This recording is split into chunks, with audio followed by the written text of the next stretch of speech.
Bonjour les enfants, on se retrouve aujourd'hui pour la suite de notre leçon de géographie sur le tourisme dans le monde. J'espère que votre petite visite, petit voyage virtuel à Cancun vous aura plu et vous aura un peu dépaysé.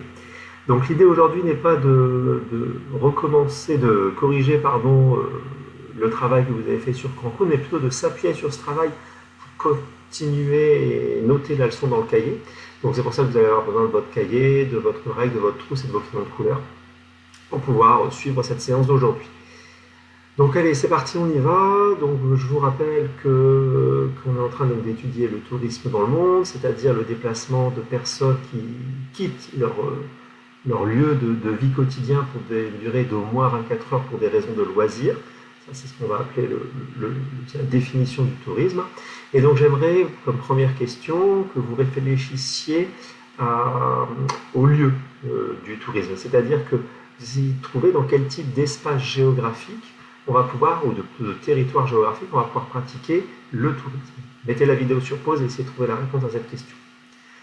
Donc j'espère que vous avez réussi à trouver des exemples de lieux géographiques, d'espaces géographiques où on peut pratiquer le tourisme. Eh bien écoutez, on va voir ça. Donc premier lieu géographique où on peut pratiquer le tourisme, c'est celui que vous avez étudié avec Cancun. Ce lieu où la terre et la mer se rencontrent, ce qu'on appelle un littoral. Les espaces littoraux représentent plusieurs milliers de kilomètres sur la planète et servent entre autres à des activités touristiques, ce qu'on appelle le tourisme balnéaire, le tourisme du bain. On va se baigner avec les plages, le sable fin, le côté paradisiaque pour certains. Ça, c'est le premier type d'espace géographique où on peut pratiquer l'activité touristique.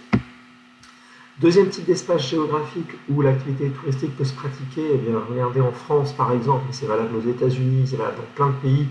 C'est le tourisme qu'on va appeler de montagne, tourisme montagnard, deuxième espace, la montagne, où on peut y aller, où les touristes peuvent s'y rendre, et souvent s'y rendre l'hiver pour pratiquer ce qu'on appelle les sports d'hiver. Ils vont rechercher la pente et la neige pour pouvoir pratiquer les sports de glisse, entre autres. Donc ça, c'est le deuxième type d'espace géographique, la montagne. Troisième type d'espace géographique, alors je vais rester sur la montagne parce qu'on peut aussi y aller, ça se développe de plus en plus l'hiver en montagne.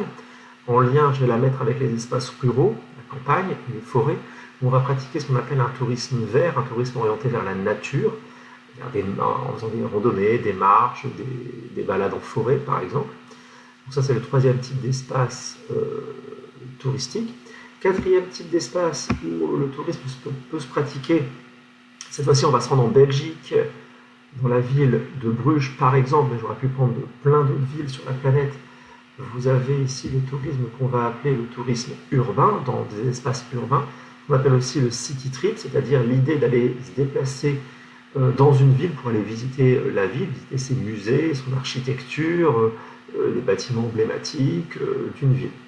Donc finalement, si on résume, on peut distinguer 4 types d'espaces où le tourisme se pratique, les espaces littoraux, les espaces montagnards, les espaces ruraux et les espaces urbains. Donc, finalement, vous voyez que tout type d'espace géographique peuvent se prêter au tourisme, ce qui vous montre la facilité en fait, et le développement de cette activité qu'est le tourisme.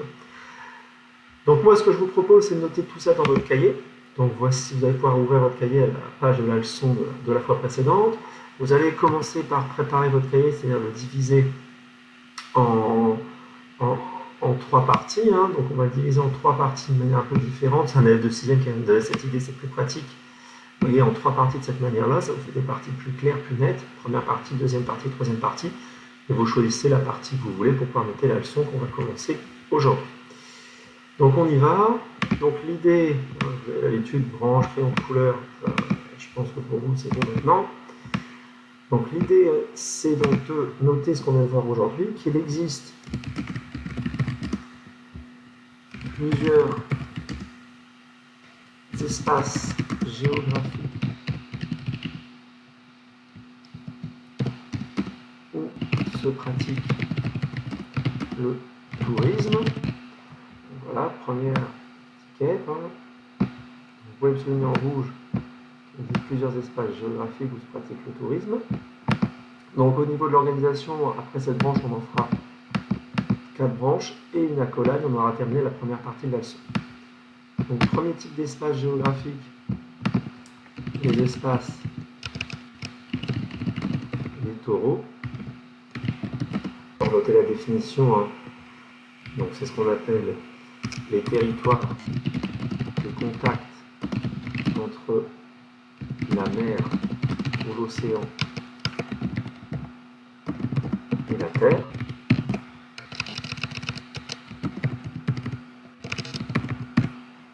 Donc les espaces littoraux, on peut noter, on peut continuer, pardon, les espaces littoraux avec le tourisme balnéaire,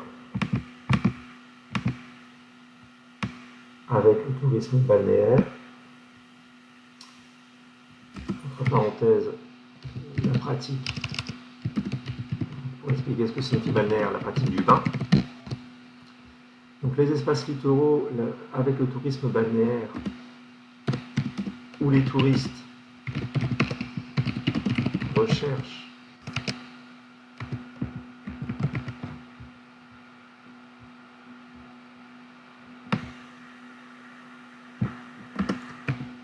la mer, le sable, le soleil. Voilà les caractéristiques principales mais pas uniques du tourisme balnéaire. Donc vous pouvez me souligner espaces littoraux et tourisme balnéaire. Premier exemple, l'espace géographique. Deuxième exemple d'espace géographique dans lequel on peut pratiquer le tourisme, les espaces montagnards. On va me donner la définition d'espace montagnard, hein, là où il y a la montagne. Les espaces montagnards où se pratique le tourisme de sport d'hiver, principalement, avec la recherche, avec la neige et la pente, qui permettent les sports de glisse. Voilà le deuxième exemple d'espace géographique. Vous pouvez me souligner en rouge. Espace montagnard avec tourisme de sport d'hiver. Troisième exemple de tourisme, d'espace géographique, où vont se pratiquer le tourisme, les espaces encore montagnards et ruraux, où se pratique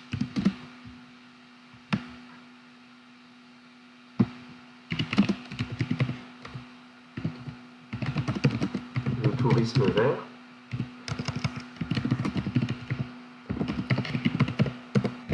c'est-à-dire un tourisme orienté vers la nature,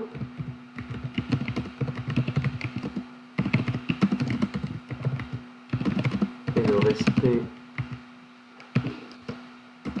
et la découverte de l'environnement.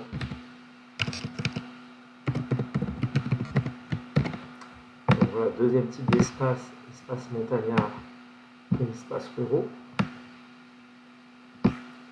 Avec, vous pouvez le souligner aussi, tourisme vert.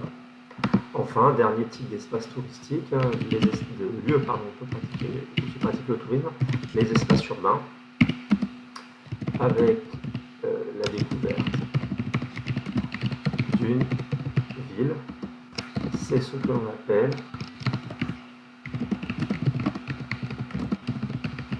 le city trip, c'est-à-dire le voyage dans une ville.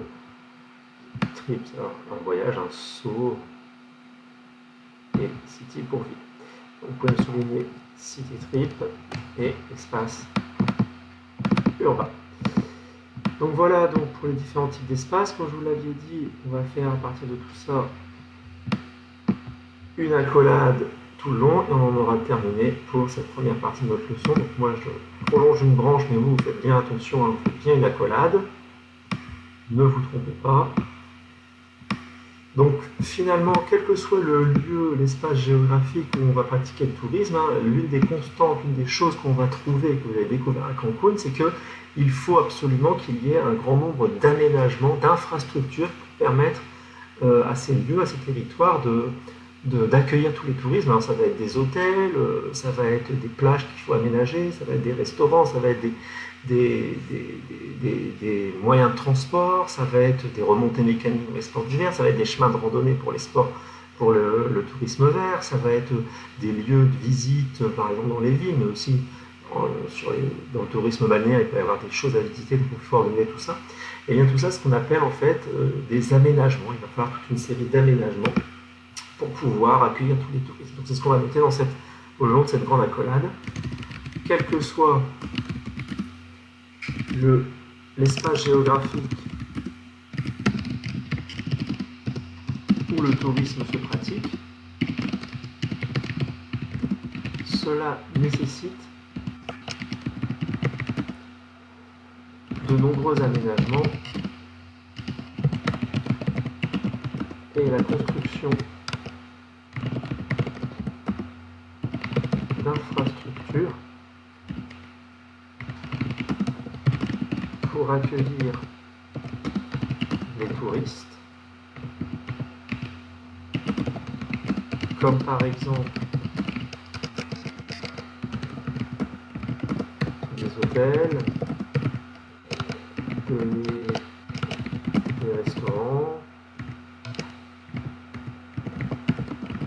des remontées mécaniques, pour les sports d'hiver, hein, j'entends bien, des remontées mécaniques, des piscines,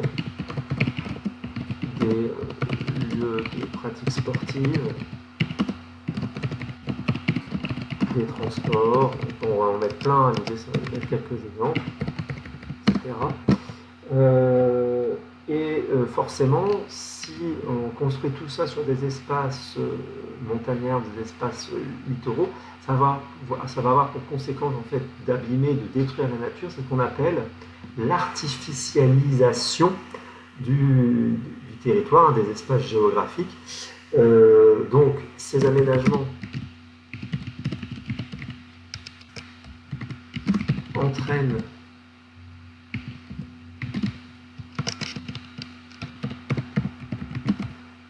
une artificialisation des espaces, c'est-à-dire, pour expliquer ce que c'est, et on verra un exemple juste après, c'est-à-dire que l'on retire des éléments naturels à un territoire pour l'aménager pour des pratiques humaines. Donc voilà pour cet exemple, voilà pour cette fin de leçon. Donc simplement notez bien que cela nécessite, soulignez en rouge, de nombreux aménagements à la construction d'infrastructures. Et notez bien le terme artificialisation. Et donc pour vous faire comprendre le terme d'artificialisation, il y a un exemple qui est très, très probant, si je retourne sur Google Earth. C'est un exemple aux Émirats Arabes Unis, un exemple d'activité, de lieu touristique qui s'est créé alors qu'il n'y avait strictement rien. C'est ça l'artificialisation, c'est-à-dire créer quelque chose, du moins abîmer la nature pour pouvoir créer un lieu touristique. Vous avez ici aux Émirats Arabes Unis, pays du Moyen-Orient, vous avez ici en fait une île artificielle, une île qui n'existait pas, qui s'est construite. Et vous voyez qu'il y a une forme de palmier, ce qu'on appelle, de palmier, et donc qui n'existait pas du tout et qui regroupe énormément d'hôtels, de yachts, de villas, et qui sert principalement à des activités touristiques. C'est ça une artificialisation de la nature, c'est-à-dire qu'on va abîmer, détruire, retirer des éléments naturels pour pouvoir y construire des aménagements touristiques. Bien, j'espère que tout ça est bien compris. Pensez à tout bien noter, à colorier vos étiquettes, à bien souligner en rouge avec votre règle, à bien m'envoyer votre leçon par mail via l'ENT. Et puis on se retrouve à la page suivante de votre cahier multimédia pour la dernière petite chose que je vous demande à faire pendant les vacances. Allez, bon courage, à bientôt, au revoir.